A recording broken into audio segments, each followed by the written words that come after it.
boa tarde, né? Boa tarde para todos. Estamos aqui no meio do encerramento do semestre, de Rosh Hashanah a Pessa, então agora estamos encerrando, estamos em faxina, estamos fazendo o balanço também não só das coisas materiais que fizemos e que conquistamos, mas também daquilo que conquistamos na alma, porque a nossa missão aqui é na alma.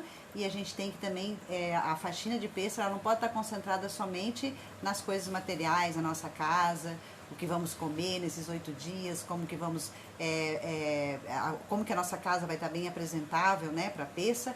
Isso é importante sim, mas a paralelo a isso, hoje o Rabino vai nos falar um pouquinho do lado oculto, né, o lado espiritual também, né, do Hametz, das nossas midot que a gente tem que trabalhar e fazer com que elas fiquem refinadas diante de Deus para a gente poder servir Ele, ser servos da melhor maneira possível. Muito obrigado, Oba. Shalom, Brahá. Bom dia para todos. Shalom, Brahá. Bom dia para todos. O dia tem 24 horas, então bom dia de manhã, de tarde, de noite. Ainda é dia. Então, Shalom, Brahá. Shalom, shalom, boker tov. Erev Tov, como a nossa diretora honorífica contou para vocês, que o Pesach, ele não tem somente o lado material, ele tem também o lado espiritual. E, como sabemos, nós estamos no mundo da Asiá, mundo da ação. Então, em primeiro lugar, temos que fazer a parte material, que é a parte fácil. Então, em Pesach, nós temos que comer coisas kasher de Pesach. Se você não tem carne kasher na sua região, aí compra um peixe para Pesach. O peixe tem que ter escamas e barbatanas, mas não pode ser escamas que elas saem junto com a pele, tem que ser escamas que, na hora que você vira o peixe, ao contrário, de trás para frente, você passa o dedo, assim, as escamas se destacam, elas pulam para fora. E todo mundo já aprendeu o que é Hametz, que é o principal de Pesach. E agora a pergunta é, por que Hashem deu para a gente essa forma de comemoração? Por que nós temos que comemorar a principal festa do ano, que é Pesach, quando nos tornamos um povo, quando saímos da escravidão? E por que nós temos que comemorar essa festa dessa maneira? E aí entramos no lado oculto de Pesach, por trás dos bastidores. Quando Moshe Rabbeinu, ele era um pastor de ovelha, o pastor das ovelhas de Itró, e um carneirinho fugiu até o Monte Sinai. Então, quer dizer que o Monte Sinai era do lado de Midian, e Midian é na Arábia Saudita, então Monte Sinai de hoje todos concordam que não é o lugar certo, né? O Ministério do Turismo de Israel quer vender alguma coisa lá, mas não é mosteiro, tipo, é coisa de outra religião, não é da nossa religião. Então Moshe Rabbeinu chega no Monte Sinai. Ele, imagina, ele era um príncipe, ele foi criado pela princesa, ele cresceu um príncipe, e não só que ele teve que fugir do país dele, ainda agora ele se tornou um pastor de ovelhas. E não só que ele se tornou um pastor de ovelhas, mas ainda a ovelhinha fugiu e agora ele se encontrou no meio do deserto sozinho, ele e o carneirinho. Então, pior do que isso não poderia ser. Um príncipe que cresceu no palácio do faraó, dentro da alta sociedade, e agora não só que ele é um pastor de ovelha, ele tem que correr atrás de um carneirinho. Quando ele era príncipe, corriam atrás dele para dar um carneirinho para ele. Agora ele tem que pensar no prejuízo que ele pode ter se aquele carneirinho se perde. Então ele estava no cúmulo da humildade. Ele já estava numa situação que pior do que isso não poderia ser. Ele tem que correr quilômetros para não ter um prejuízo pequeno. Nessa hora, ele vê um arbusto que é a menor de todas as árvores. Aquele arbusto, a snake, que se chama, menor do que isso já é grama. A menor de todas as árvores. Quer dizer, é uma árvore, mas é a menor de todas. Numa montanha, que menor do que isso já não é mais uma montanha. O Monte Sinai é a menor montanha, 1 centímetro a menos já não é mais uma montanha. Ele viu o arbusto pegando fogo, e ele viu que o arbusto estava crescendo com a energia desse fogo, o fogo estava umedecendo o arbusto. E ele, que era um grande cabalista, que quando ele saiu do palácio do faraó, ele viu um judeu, coitado, levando chicotadas do egípcio à beira da morte. Moshe Rabbeinu lá tinha falado um nome de Hashem de 72 letras que, por causa da santidade desse nome que ele falou, a alma daquele egípcio saiu do corpo.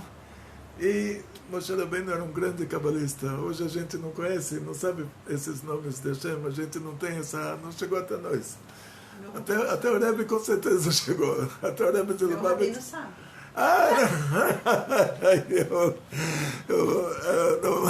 Não vamos.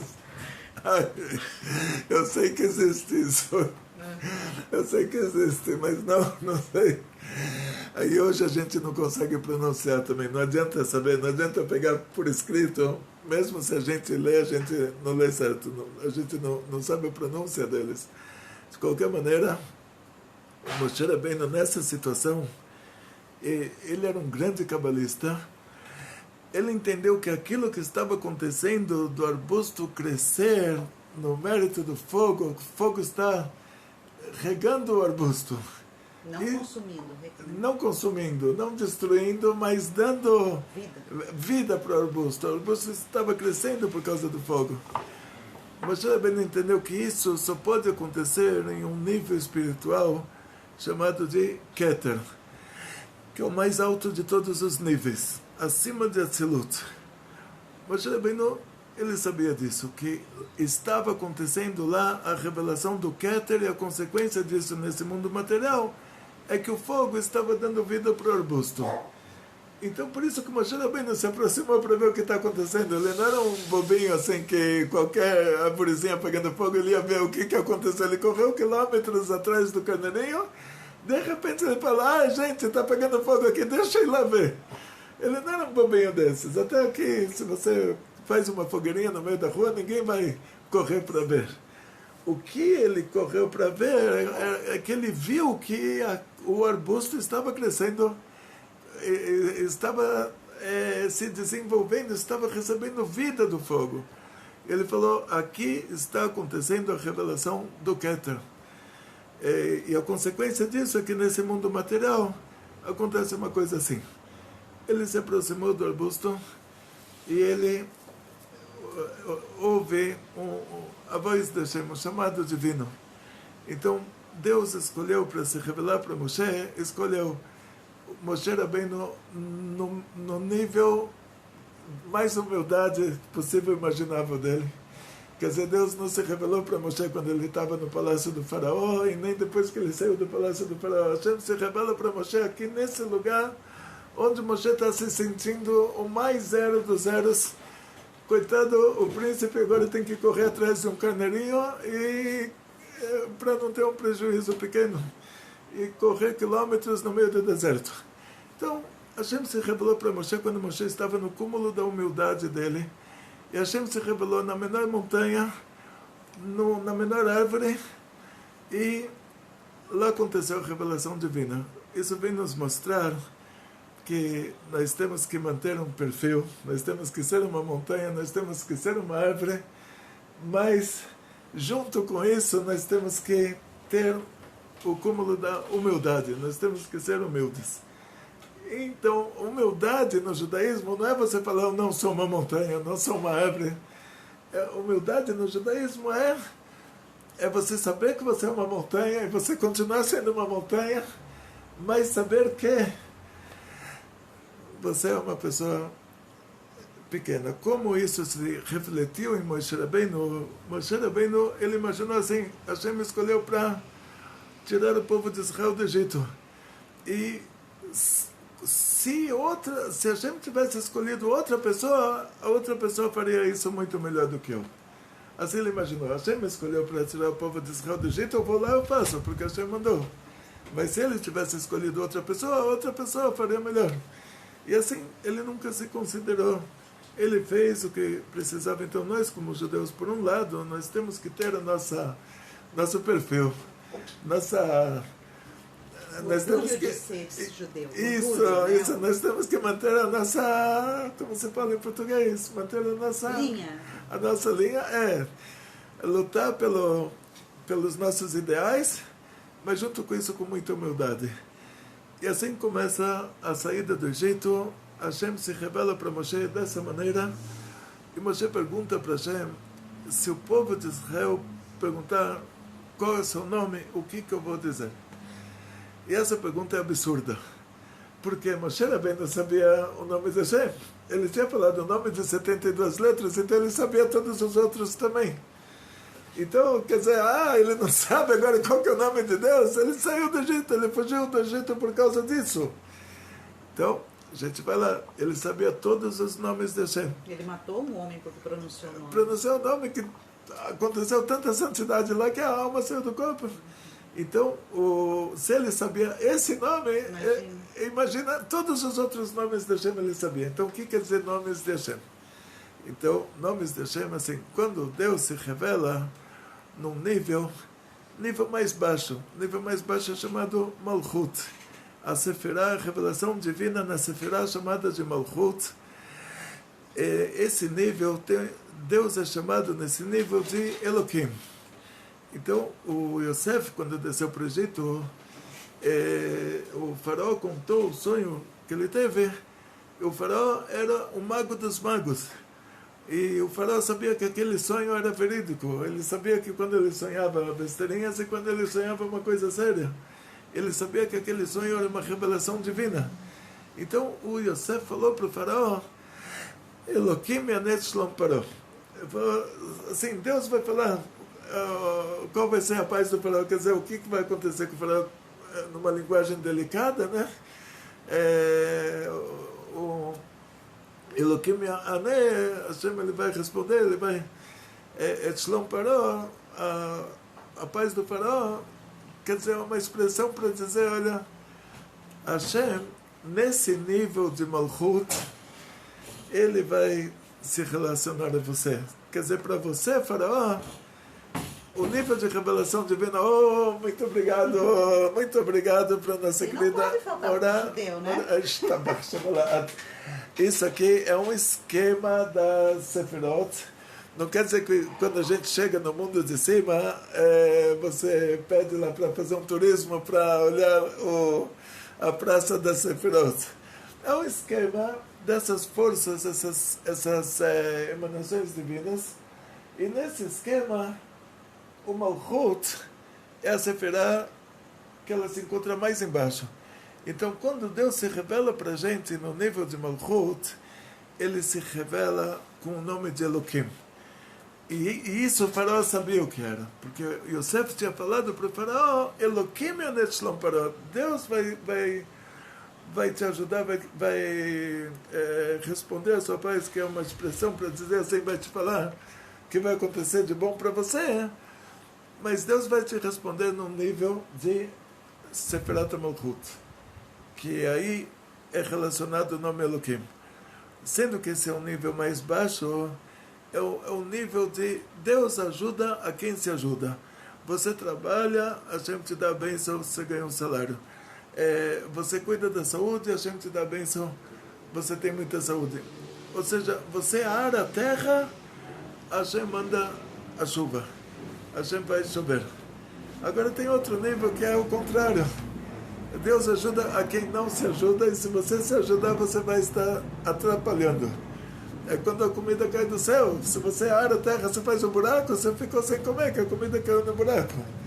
Então você não pode arar. Se você arar, você vai estar se prejudicando. Você não pode trabalhar. Se você trabalhar, você vai estar se prejudicando. Esse já é um nível superior. E por isso que Moshe Rabbeinu perguntou para Hashem com que nome você vai se revelar no Egito, ou seja, em qual nível de revelação você vai se revelar lá.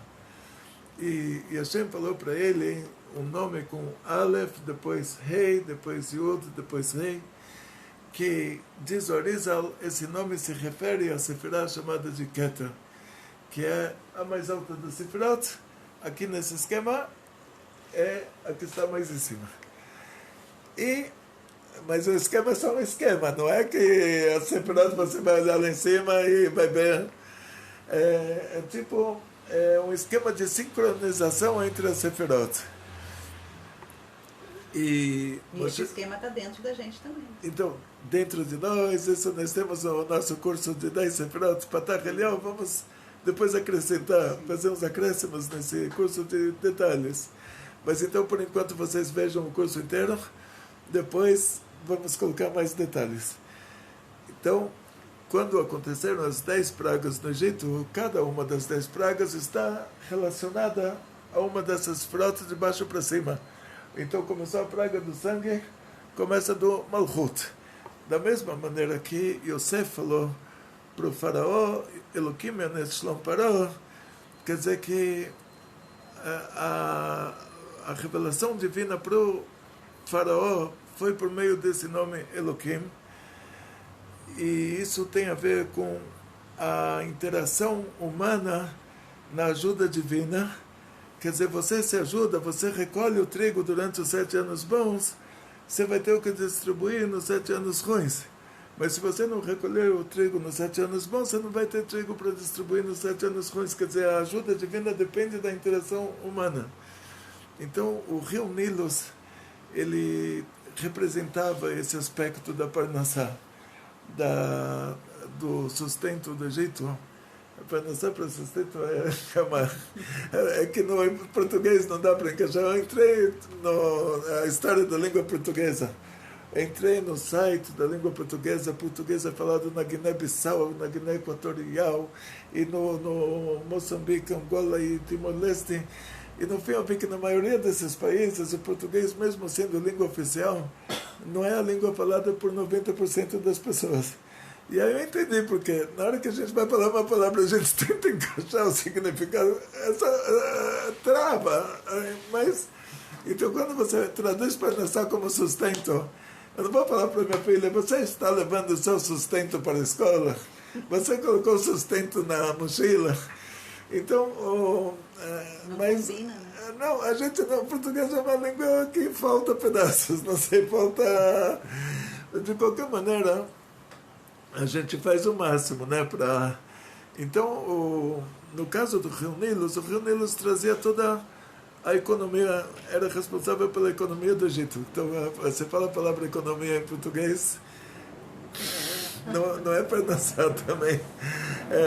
Então, você é uma pessoa econômica, quer dizer que você está guardando, você não está gastando. E para dançar é fartura, é abundância. Então, falar a economia do Egito. O que quer dizer a economia do Egito? O Egito está economizando o quê? Está economizando... então, não tem, o português é difícil de explicar, mas de qualquer maneira, o rio Nilus, ele era o fator essencial da Parnassá dos egípcios. Então, quando começam as pragas, essas pragas, elas são as 10 sefirot de baixo para cima. Então, o Malchut é relacionado ao fato de o rio Nilus ter se transformado em sangue. E isso causou lá uma tragédia financeira, como se diz, uma crise financeira no Egito. E daí para cima, a praga do Tzfardea, aí você sobe uma sefirá que é Esod. Esod, que ela é a fartura que vai ser repassada para o Malchut repassa isso, transforma isso em bens materiais. O Malchut ele funciona como uma mãe, que a mãe participa de uma Seudat Shabbat, de uma refeição, uma janta, um almoço de Shabbat. Nesse almoço de Shabbat tem o Kiddush, tem o vinho, tem as halot, agora pensa vão ser matzot, e peixes, saladas, e carne, sobremesa, e depois ela vai dar de mamar para o nenê. Porque se ela der essa comida para o nenê não vai conseguir comer, ele vai morrer de fome. Então ela transforma toda essa comida que ela comeu, ela transforma em leitinho, e nesse leitinho tem tudo que ela comeu. Como a gente sabe disso, que os médicos muitas vezes falam que a mãe tomou um lechaim, tomou um esquisinho, e o nenê ficou tonto, saiu lá atrapalhado, né? Então os médicos não recomendam para a mulher que está amamentando de beber bebidas alcoólicas, porque você entende que tudo que sai no leitinho é o que ela comeu. O Malchut vai te fazer um trabalho desses. Ele vai receber a fartura, a abundância de todas as sefirot a partir da Chesed, porque as de cima são raízes. Chesed, Gvurat, Tiferet, Netzach, Hod, Esod. O Esod vai repassar para o Malchut e o Malchut vai transformar isso em bens materiais. É como a mãe que tudo que ela comeu, ela transforma em leitinho para o nenê. O Malchut, tudo que ele recebe da Esod, ele vai transformar em bens materiais e a gente recebe toda essa fartura nesse mundo de acordo com o nosso nível. Porque se fosse de acordo com o nível de cima, nós não conseguiríamos usufruir de nada como a criança não conseguiria usufruir de uma saudade de Shabbat. Então as 10 pragas foram 10, não foram 11, então elas chegam até a Chokhmah. Quando nós falamos sobre a Chesed da Gvorá, chega uma hora que Hashem fala para Moshe Rabbeinu, amanhã vai ser a praga dos primogênitos. Hashem fala para Moshe, amanhã eu saio, amanhã eu saio dentro do Egito. O que quer dizer eu saio dentro do Egito?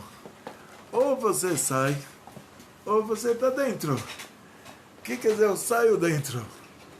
Então, explicam nossos sábios que tem lá em cima a Chesed de Gvorá, e o comportamento divino geralmente é Chesed. Olam Chesed e Boné.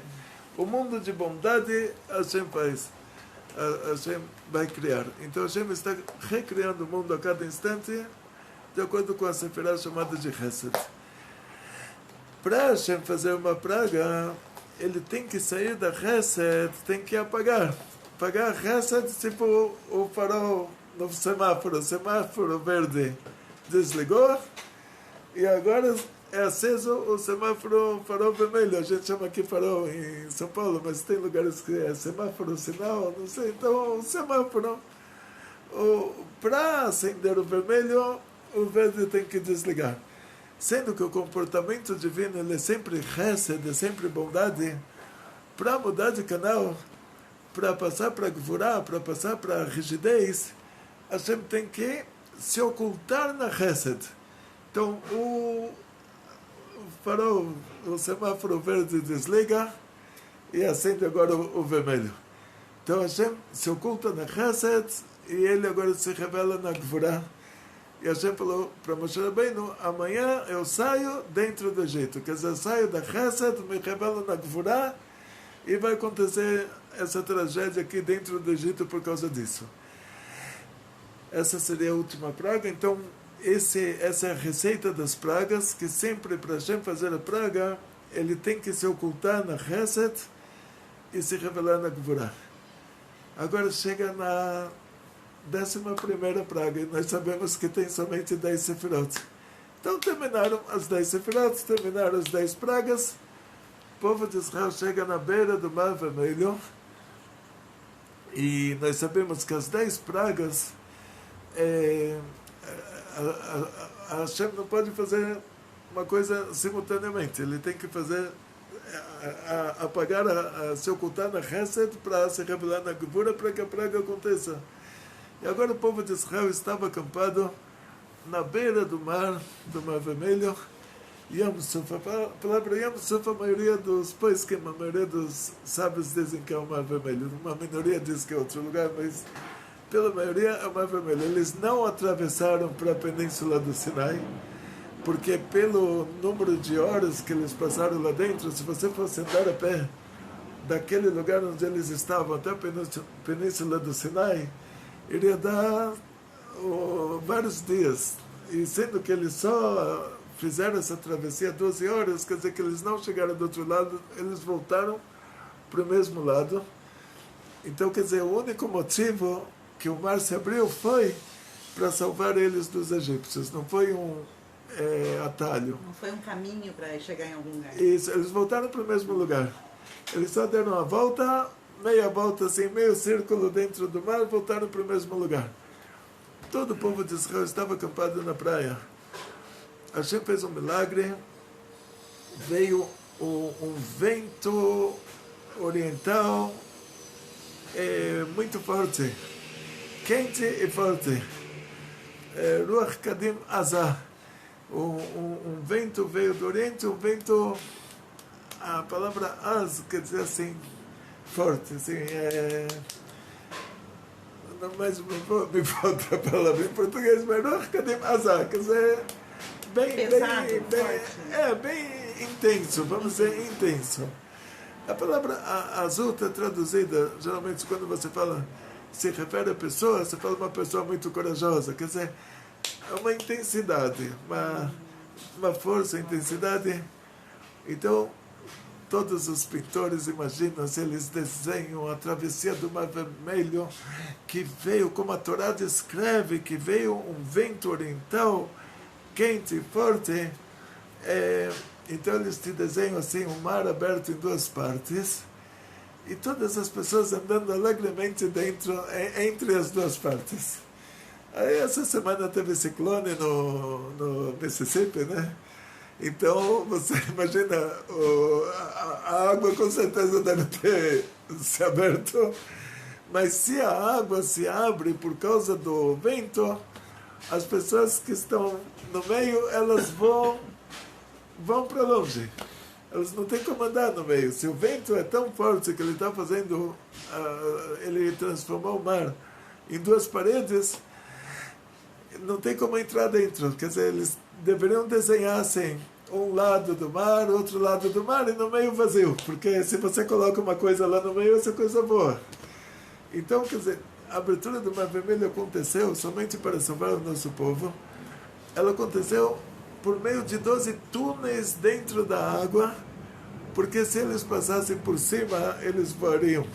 Então o vento estava por cima, a gente fez túneis dentro da água para eles, e esses túneis você podia bater na parede do túnel, a água continuou sendo água, e os peixes continuaram nadando nela, e ela se tornou um muro. Isso não aconteceu no Polo Norte nem no Polo Sul. Isso aconteceu na linha do Equador, onde a água tem 50 graus. 45, vamos dizer. Dá um desconto máximo de 40 graus. Mas a água não congelou. A água continua sendo água mole, e ela recebeu uma... E você podia bater nela, virou um muro. E os peixes nadando. Como se fosse um aquário. Como se fosse um aquário. Não, mas os peixes estavam nadando dentro dessa água que se tornou um muro. Ou seja, essa é a revelação do Keter. É os dois opostos que se ajudam.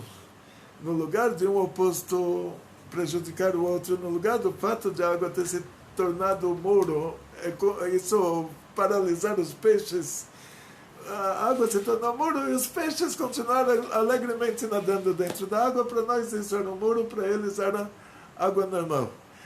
Então essa é a revelação do Keter, quer dizer, os dois opostos se ajudam. Eles não se prejudicam, eles se ajudam.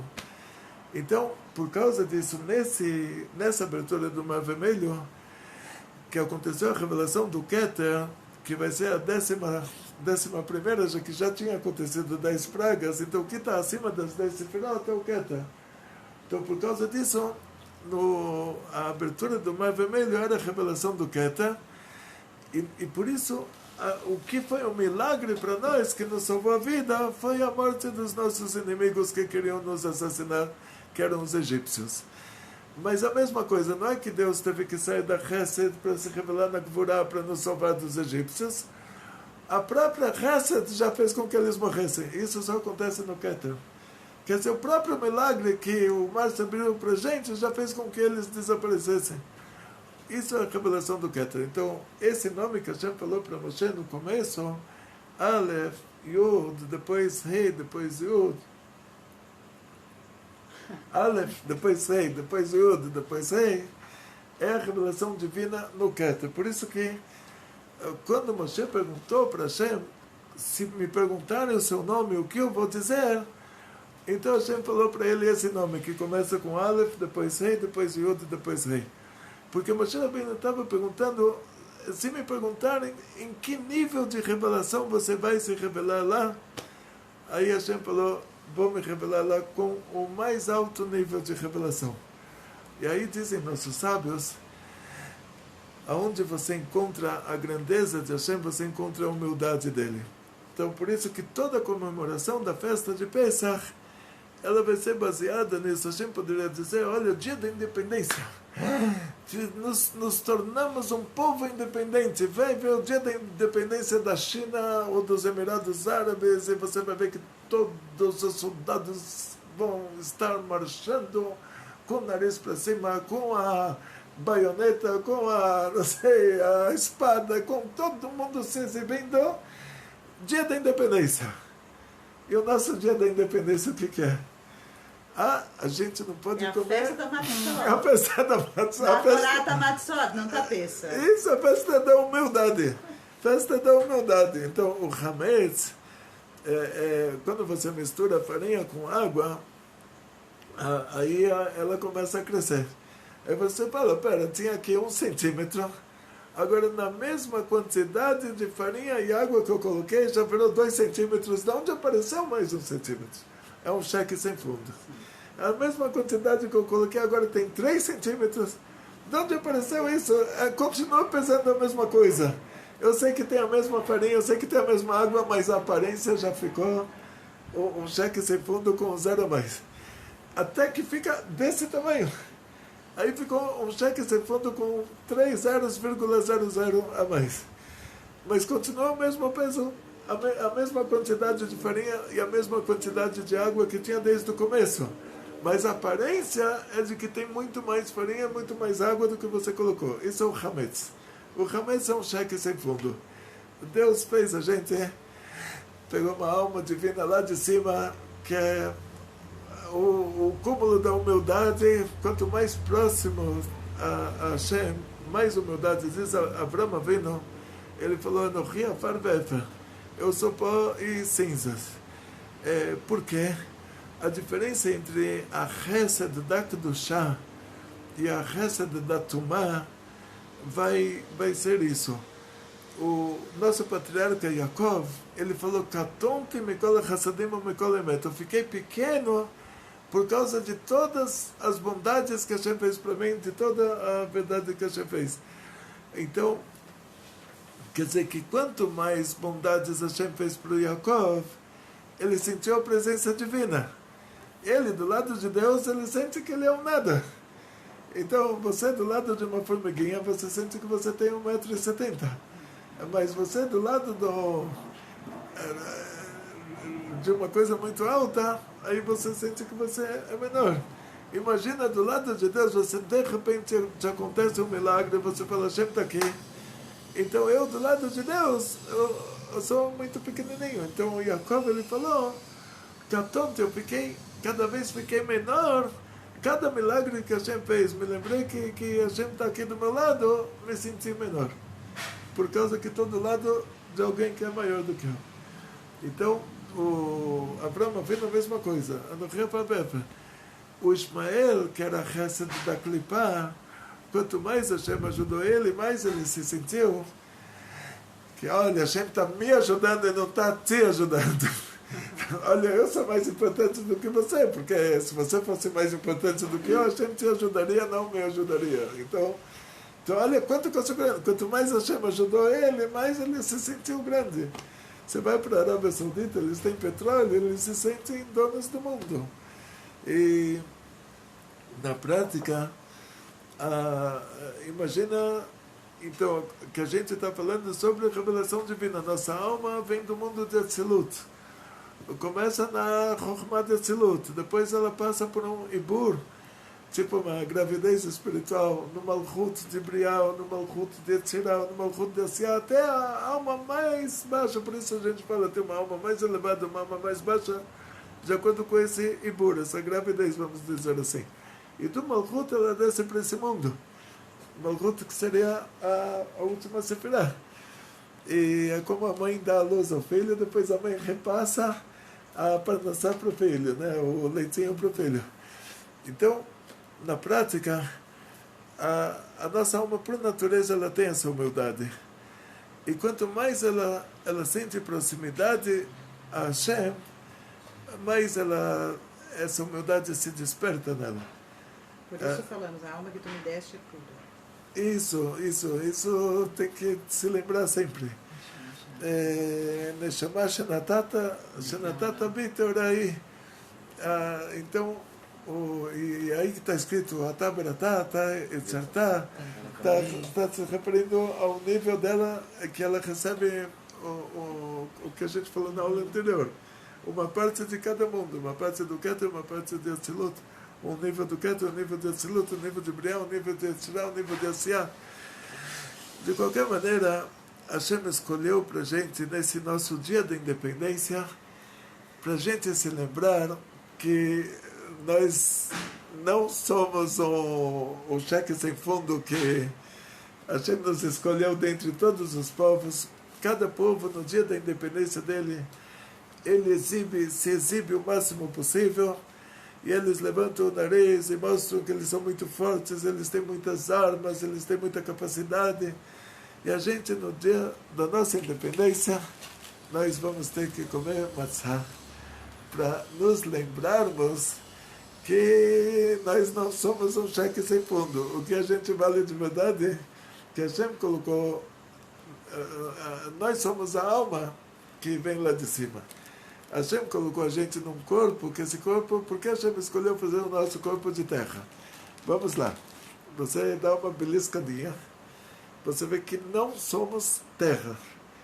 Nós somos carne do lado de fora, ossos do lado de dentro, tem o sangue que preenche tudo. Você não encontra nenhuma parte de você que é terra. E Hashem te fez de terra. E depois ele fez um milagre de se transformar numa pessoa. Então ele poderia ter feito a gente de ouro e depois feito um milagre, transformar aquele ouro em carne e sangue e ossos. Se ele já teve que fazer um milagre de transformar a terra nisso que a gente é, ele poderia fazer a gente de prata, de diamante, de ouro, de esmeralda e depois transformar a gente no que a gente é. Porque ele escolheu de todos os materiais do mundo que ele criou, ele escolheu a terra, e ainda a linguagem lá não é uma linguagem terra, é uma linguagem pó. Quando a gente faz o homem, então, porque ele escolheu esse material? Porque não fez o homem de ouro e depois transformou no que a gente é? Não fez o homem de diamante e depois transformou no que a gente é? Porque cada um de nós ele tem que se lembrar, não é o suficiente a gente saber que nós viemos lá de cima, e lá de cima nós estamos do lado da maior revelação divina, então a gente sente que nós somos crianças pequenas, mas nós temos que nos lembrar que também materialmente nós somos o pó da terra. Então por isso Abraão falou que ele é pó e cinzas. E por isso, na nossa festa de Pesach, que é a festa que nos lembra a saída do Egito, que nos tornamos um povo, nós vamos comer matzá. Que a matzá é um pão que o que tem nela é a quantidade de farinha que foi colocada nela e não mais do que isso, e é a quantidade de água que foi colocada nela e não mais do que isso. E ela foi assada em 18 minutos e ela permaneceu nesse tamanho original dela. Ela não cresceu mais do que ela é de verdade. Enquanto que o Hametz, ele é um cheque sem fundo. O Hametz é a mesma quantidade de farinha que tem na maçã, a mesma quantidade de água, mais o triplo muito do ar, tamanho. Muito ar. Muito ar, muito ar. Né? Muito O ar. ego se inflama e vira Ego inflamado. Depois nós vamos nos lembrar novamente da saída do Egito. Quando nós vamos nos lembrar novamente da saída do Egito? Em que festa? Qual que é a pergunta? Em que festa nós vamos nos lembrar novamente? Shavuot não, porque recebemos a Torá. Vamos nos lembrar novamente que saímos do Egito. Em que festa? Sukkot, parabéns, Sukkot. Porque Sukkot, Os 40 anos. vamos comemorar novamente a saída do Egito. Então, o que vai acontecer em Sukkot? De novo, a gente sai da nossa casa confortável, onde nós nos sentimos donos do mundo e trancamos a porta todo dia para ninguém invadir o nosso domicílio. E, de repente, em Sukkot, você sai de casa, entra numa cabaninha. Tem que De ficar lá 8 novo, dias. humildade. De novo, humildade. Ah, você se sentiu um rei dentro da sua casa? Então, em Pesach, você vai comer matzá para se lembrar que você não é tudo isso que você pensa. Você, na frente de Deus, você é uma criancinha pequena, um nenenzinho fofinho. Você não é todo esse dono do mundo que você imagina. Isso conta a mesma coisa. A gente sai de casa, a gente come numa cabana, a gente fala, uau, toda essa fragilidade. Então a fragilidade de Pesach, a fragilidade de Sukkot vem nos lembrar que nós não precisamos nos preocupar, somos um nenenzinho no colinho de Hashem. E pensa também, Rabino, é interessante. Interessante também. Vocês já ganharam uma matzah shmurá aí na cara. Ai, e ela Então, fica brava. eu coloquei aqui a matzah shmurá para o Rabino falar qual que é a diferença, né? Sim. Tem essa daqui de mercado, a quadrada, e tem que essa aqui é a shmurá, né? Sim. E aí depois o Rabino vai explicar pra gente qual que é a diferença de uma para outra, porque pergunta pra gente, qual que é a redonda é o quê? A quadrada é o quê, né? Não, mas o que eu ia falar, agora já esqueci. Então eu falo sobre a matzá redonda e a matzá quadrada. Então, por que o Rebbe ele pediu tanto para fazermos o Leila Seder com matzot redondas, que é a matzá shmurá? A palavra shmurá quer dizer guardada. Não tem a ver se ela é redonda ou se ela é quadrada. O que quer dizer matzá shmurá? Que o trigo foi colhido, na hora que o trigo é colhido, que ele perde o contato dele com a terra, a partir dessa hora, ele precisa ser guardado para não se tornar hametz. Ou seja, eu já verifiquei no Uravlanda, as matzot do Uravlanda do avô, em 1980 isso. Eu fui para Bnei Brak, fui contratado. Humildade. Me deram uma estrutura assim, que ela está cheia de trigo dentro. Esse trigo, desde a colheita dele, ele tinha sido guardado para que não tivesse contato com água. Só que antes de moer ele para fazer as matzot, o Rav Landa pediu para verificar um a um se ele não tem um que está inflado. Porque se ele tivesse inflado, quer dizer que ele teve contato com umidade. Aí eu verifiquei lá um a um e ganhei um dinheirinho lá na época do Shiva, que cada centavo era mega importante. Era uma moeda de ouro. A gente não tomava cafezinho fora do Shiva, mas assim, para pagar um ônibus, para poder viajar para Jerusalém, para fazer uma pergunta para o Rav Moshe Weber. Então... Eu lembrei, Rabino.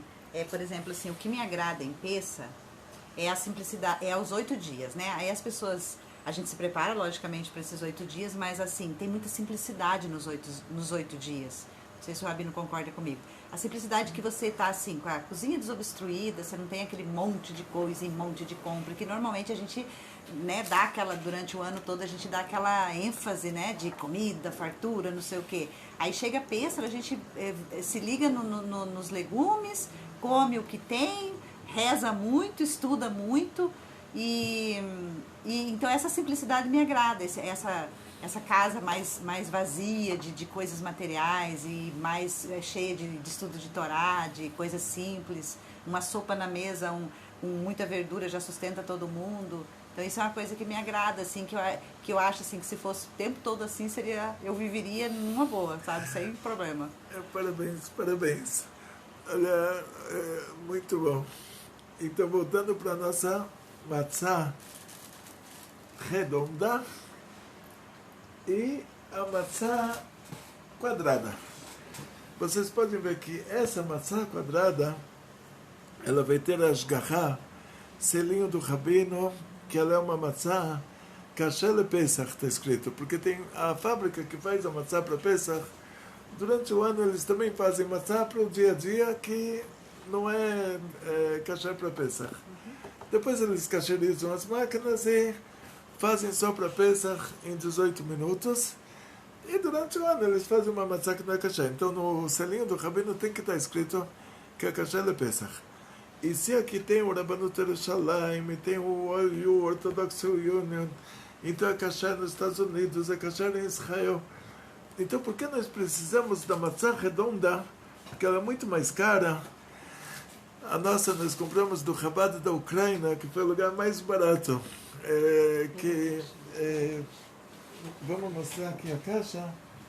O lugar mais barato possível, imaginável. Essa matzá foi feita na Ucrânia. Está aqui a Ashgaha do... Está até em russo, de Dnieper. Eu vou colocar bem assim para vocês verem.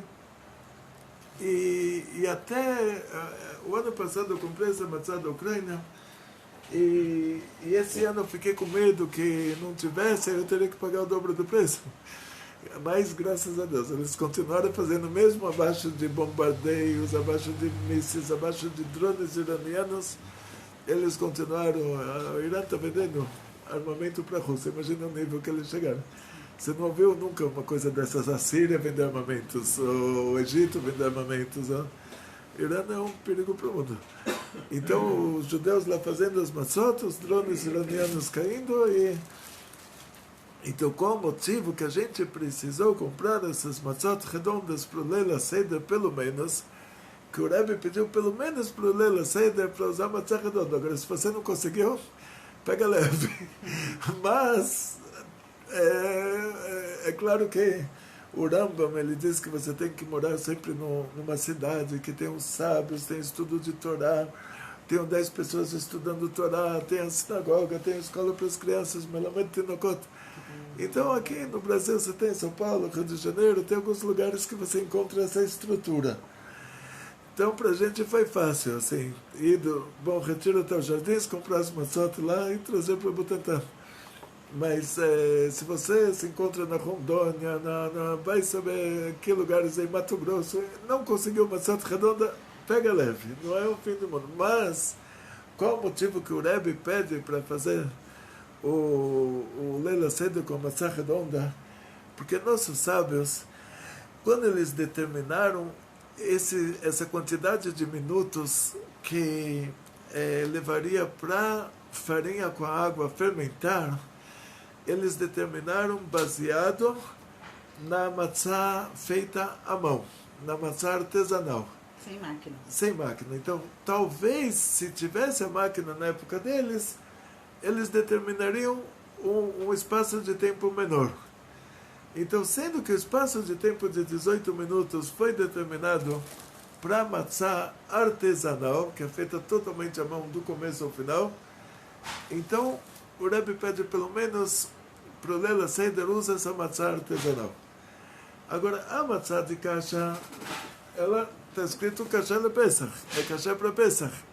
Então, a gente não discute. Se o Rabinato de Israel, o Rabinato dos Estados Unidos, os dois aqui, um ao lado do outro, decidiram que ela é kasher de Pesach, então você pode usar ela também. Mas o Rebbe pede pelo menos para o Leila Seder. E qual vai ser a diferença entre o Leila Seder? Eu não vou fazer pegadinha, já perguntei uma coisa, agora, só se vocês souberem, levanta a mão, quem sabe? Qual vai ser a diferença entre comer matzá no Leila Seder e comer matzá no outro dia no almoço? Então, quarta-feira, esse ano, se você está assistindo essa aula no ano que ela foi feita, 5.783, 2023, esse ano o Leila Seder vai ser na quarta-feira. Quarta-feira, daqui a pouquinho, a próxima quarta-feira. E se você está... Vê que dia da semana você está vendo aqui, qual semana? Então, vamos lá. Foi bom falar sobre isso, porque assim, aqui vai ter, então nós vamos ter o primeiro Seder no dia 5, na quarta-feira, que vai ser à noite, tá? No pôr do sol. O primeiro Seder. E o segundo Seder na quinta-feira, né, ao pôr do sol. Então aqui foi Os dois. E aqui, na sexta-feira, a gente já vai estar em Romoed. Não é, porque Não. se começa aqui quinta-noite, segundo dia de Pesach. na sexta continua como Pesach, como Yom Tov. Isso, É aí Yom Tov. perguntaram, né? Sim. Até foi bom tocar, porque aí como é que faz aqui, aqui eu já tenho Shabbat. Eu entro Você no faz o Shabbat. Eruv Tavshilin na Aí quarta. faz o Eruv Tavshilin na quarta-feira. quarta, isso. Isso. E daí eu posso Cozinhar para o Shabbat na sexta-feira. Na Isso. sexta. Então está respondida a pergunta mas- dos amigos da 11 que eles estavam com essa dúvida. Então, em relação à dúvida, nós temos esse ano, então, 3 dias que é Yom Tov, depois Shabbat. E como a gente faz a comida do Shabbat, se você já começou a fazer a comida do Shabbat antes do Yom Tov, então a gente vai pegar uma lata de atum kasher Pesach. Não queria, a gente no Chabad não usa muito coisas enlatadas assim, mas vamos dizer, você vai pegar 2 comidas, uma matzá e um ovo cozido que você vai guardar ele na geladeira, e o ovo cozido guarda com casca, que se você descascar, aí tem que colocar azeite, sal, alguma coisa que não seja só o ovo, porque o ovo descascado não pode virar à noite que ele recebe tomar, tem um assunto espiritual. Então vamos dizer, você guardou o ovo cozido com casca e uma maçã, o ovo cozido, primeiro você vai pegar as 2 coisas juntas, a maçã com o ovo cozido, pode deixar a maçã no saquinho dela, e o ovo cozido num saquinho à parte, com a casca. No Sidur tem. No Sidur tem a brachá, que deixando b'mitzvotav v'tzvan al mitzvat eruv. E depois você vai falar o nusach que está escrito lá, aquelas frases que estão escritas que por meio desse eruv vai ser permitido para nós cozinhar do Yom Tov para o Shabbat. E sendo que você já começou a preparar a comida do Shabbat antes do Yom Tov, vai ser permitido para você preparar a comida do Shabbat, continuar preparando, porque sendo que vai ser uma continuação, não vai ser considerado preparar do Yom Tov para o Shabbat. Você está preparando da quarta-feira para o Shabbat, você começou, é permitido para você continuar. O Eruv é essa continuação. O Eruv já significa... tem vários tipos de Eruv na Torá, dos nossos sábios, né? O Eruv é uma mitzvah de Rabanan que eles fizeram baseada na Torá. Pela Torá, tem 39 trabalhos proibidos no Shabbat. Um desses trabalhos proibidos é que o acampamento de Israel, o acampamento do nosso povo no deserto, ele tinha uma medida. Eles calcularam essa medida. Nossos sábios falaram: você não pode se distanciar 2.000 amot, que seria 1 quilômetro, da última casa da cidade para fora da cidade. Então eu estudava na Yeshiva de Kfar Chabad, e chegava o Shabbat, a gente fazia um miftzai, fazia tipo um programa social. Tinha a cidade ao lado, que era uma aldeiazinha, tinham lá imigrantes da Líbia, judeus líbios, que eram pessoas assim muito simples, e as crianças cresciam na rua assim, de uma maneira bem simples também. E a aldeiazinha se chamava Kfar Zeitum. E eu tinha que chegar lá no Shabbat para fazer uma atividade com as crianças. Então, na sexta-feira, a gente já deixava na sinagoga um monte de balinhas e coisinhas para dar para as crianças, que nós não poderemos carregar. E aí, para poder andar até lá, eu levava, então, na sexta-feira, uma lata de atum e outra comida, tipo uma lata de hummus, de grão de bico. Levava para 1 quilômetro depois de Kfar Chabad, mas que ainda era 1 quilômetro antes dessa cidade. Então seria exatamente a partir do lugar que eu colocasse isso, eu poderia andar mais 1 quilômetro. E a gente andava tinha um cano de água, assim, de meio metro de largura, era parte da nossa caminhada era se equilibrar nesse cano para chegar do outro lado do rio, para chegar lá. E esse é chamado de Eruv Tchumim. Eruv de caminho. Tchum, assim, Território. muito obrigado. Territorial. Então, o Eruv territorial. Tem outro Eruv, que vai ser o Eruv da cidade, que dizem nossos sábios, uma cidade cercada por muralha, ela se torna um recinto único, um recinto privado. E só que a muralha tem o portão da muralha. Então, o portão da muralha, ele é totalmente aberto, é escancarado. Então, eles mediram o máximo possível que é considerado o portão da muralha, e tem que ter uma escofa em cima, a parte de cima também. E aí eles fizeram essa estrutura que você coloca um poste, outro poste e um fio em cima, e esse vai ser o Eruv da cidade. Aí vai transformar aquela cidade num recinto privado. Então fizeram um Eruv desses nos jardins e no Bom Retiro. Bom Retiro a gente usa, Chabad usa, ninguém mais usa, Chabad lá usa. Então nós temos um grupo de WhatsApp que o Masguer do Eruv, que é o mesmo Masguer do vinho, ele avisa se o Eruv está em ordem, se a gente pode usar. Então, e aí esse Eruv do territorial, ele me permite fazer o quê? O Eruv territorial, assim, você chegou na última casa da cidade de São Paulo. Então você atravessou a cidade inteira. A cidade tem 14 milhões de habitantes. Então, você atravessou a cidade inteira. Chegou na última casa. Você pode andar agora 1 quilômetro.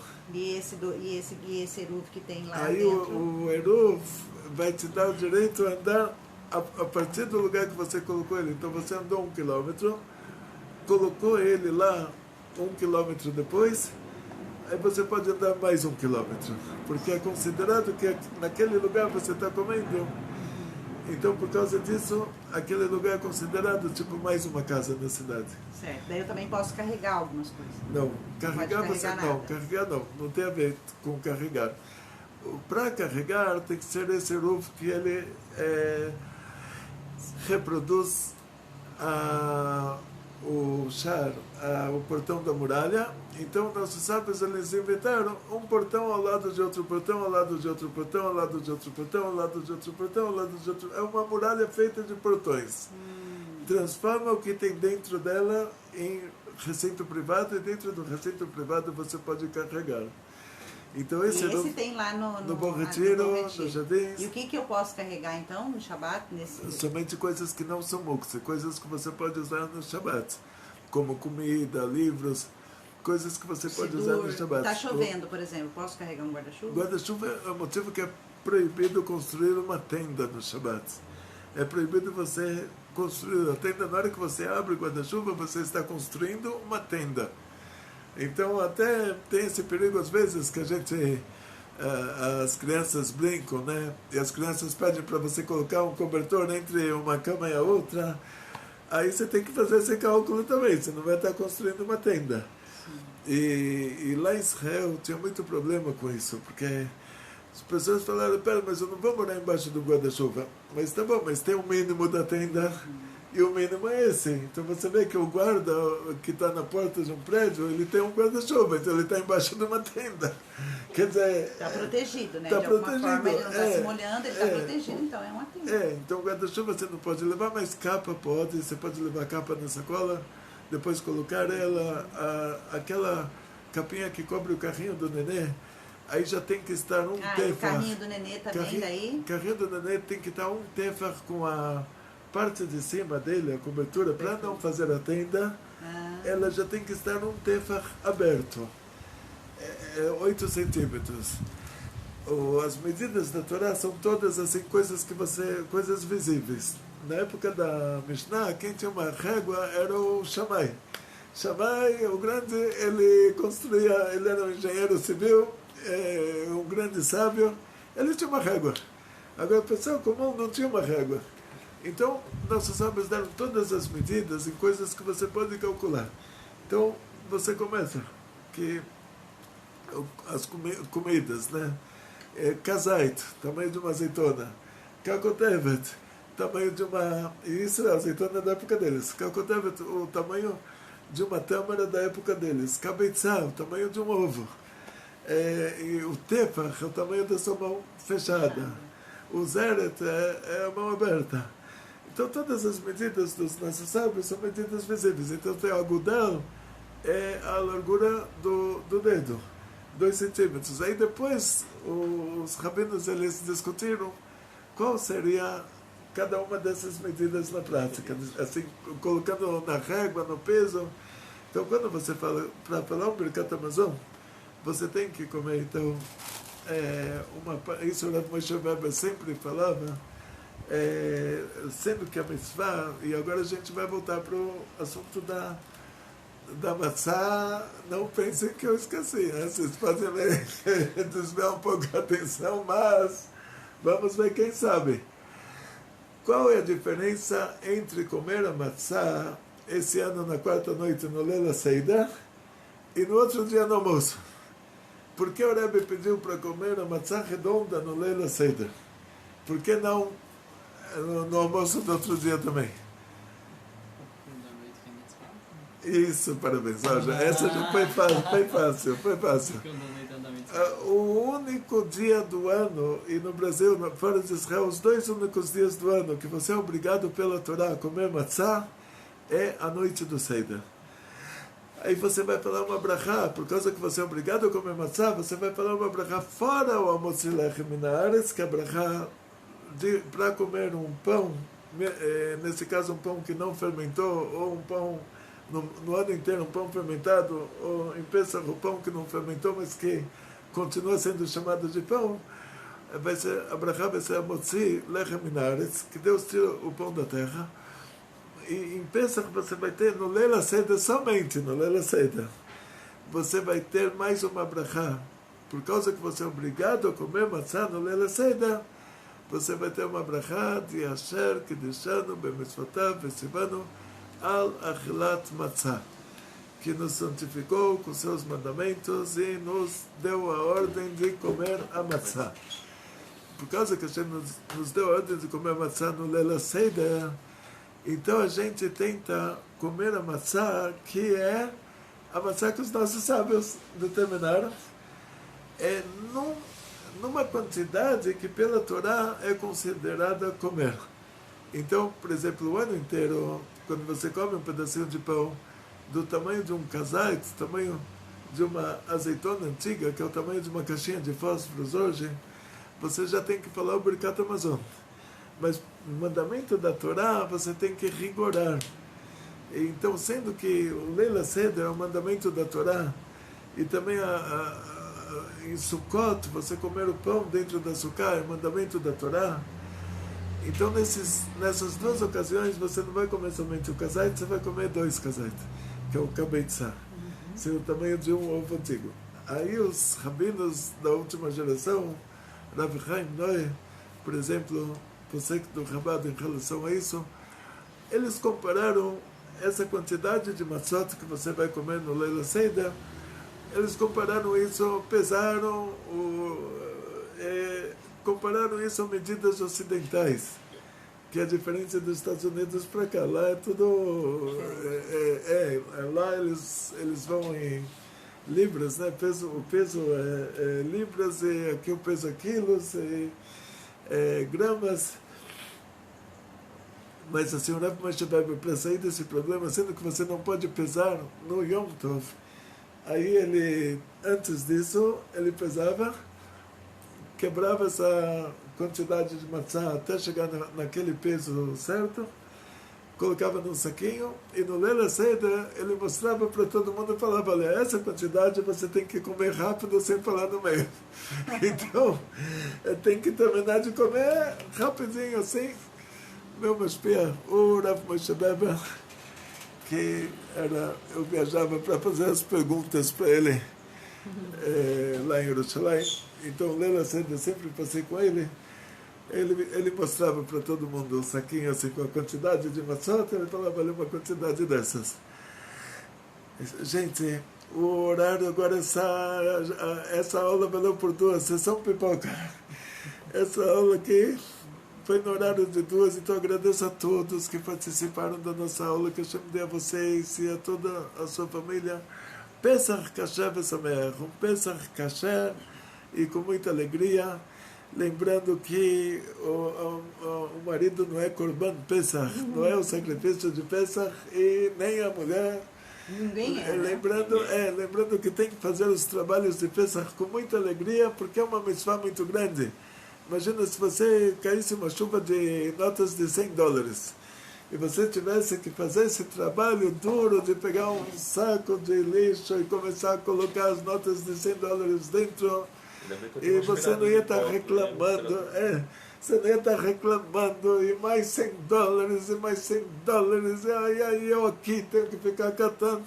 Você ia estar alegre, ia estar feliz, ia estar querendo... Independente do sol que estivesse fazendo. Exatamente. Então, os trabalhos de Pesach, o mérito que você ganha lá em cima, é um mérito enorme. Então, no meio do trabalho de Pesach, você vai fazendo os seus pedidos, vai falando para Hashem, olha, no mérito desse trabalho, dessa limpeza de Pesach, eu quero muito sucesso, muita saúde, muito dinheiro, felicidades judaicas e toda a família, grandes milagres em grande estilo. Pesach Kasher Versa Meia para todos os nossos queridos amigos da ONG, muita saúde, muito sucesso, muito dinheiro, felicidade judaica de toda a família, grandes milagres em grande estilo.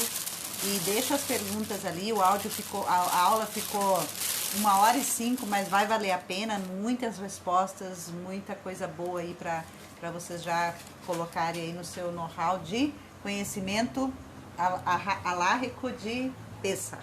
Opa, então e agora? Estamos terminando o nosso semestre, então o Jorginho que já está indo para Israel.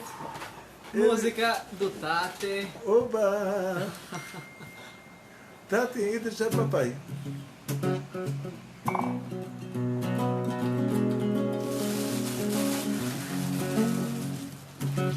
Geula, Geula, queremos imediatamente a Geula. Geula, Geula, queremos imediatamente a Geula. Nos tempos do Mashiach, o mundo vai mudar. Saúde, o lobo e o carneiro juntos vão morar. Saúde e dinheiro sempre vão sobrar. E o mundo inteiro Torá vai estudar. Geula, Geula, queremos imediatamente a Geula. Geula, Geula, queremos imediatamente a Geula. Nos tempos do Mashiach, o mundo vai mudar. O lobo e o carneiro juntos vão morar. Saúde e dinheiro sempre vão sobrar. E o mundo inteiro Torá vai estudar. Geula, Geula, queremos imediatamente a Geula. Geula, Geula, queremos imediatamente a Geula. Pesach Kasher Besameach.